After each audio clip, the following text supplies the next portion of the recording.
Hi, my name's John and I work here at Holiday Extras, and part of my role is flying the Holiday Extras drones, and of course I'm qualified and I'm certified by the Civil Aviation Authority as a drone pilot. Now, we use drones to film the airport hotels and car parks that we sell and to film our destination guides all over the world. Now, as many of you will be aware, drones have hit the headlines for all the wrong reasons lately. Sightings of them has closed down Gatwick and Heathrow airports here in the UK, as well as other airports around the world. Now, the potential for drones to close airports hasn't gone away, so we put out a poll to you, our customers, asking what you thought should be done about them. And we asked 1,000 of you. The results said that 52% of you want to see drones limited to use only by qualified operators, and a further 21% of you want to see a complete ban. And a surprising number of you seem to want to shoot them down with a shotgun as well. But it was very interesting to see what you thought.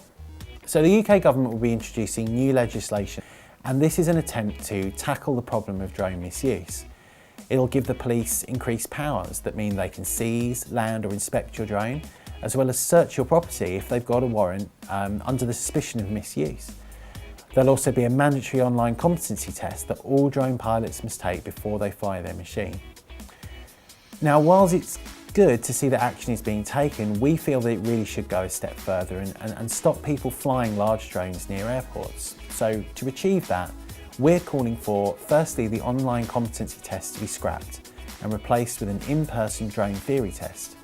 That, as the name suggests, has to be attended in person to ensure the correct individual is taking it. Number 2, drones over 250 grams should be sold via specialist suppliers only and removed from high street chains and online general retailers. These specialists would only be permitted to supply a drone to a person that can provide their in-person drone theory test pass. Now, this means we wouldn't be stopping kids from buying drones for fun, but it would be stopping people irresponsibly buying drones large enough to bring down a plane without registering and proving that they can use them responsibly. Pretty much the same as we do now with cars. Now, this is going to create a barrier to entry. It would prevent a person making a snap or an impulse purchase.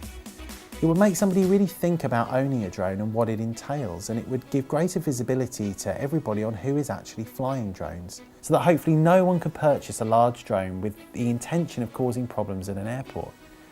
Restricting the initial sale of the drone until the in-person drone theory test is completed would ensure that there are no cases of impulse buying or even rushing to get it in the air without due care and attention. So these are our ideas, and we'd really love to hear what you think about this or your views in general. So please let us know in the comments, and thanks for watching.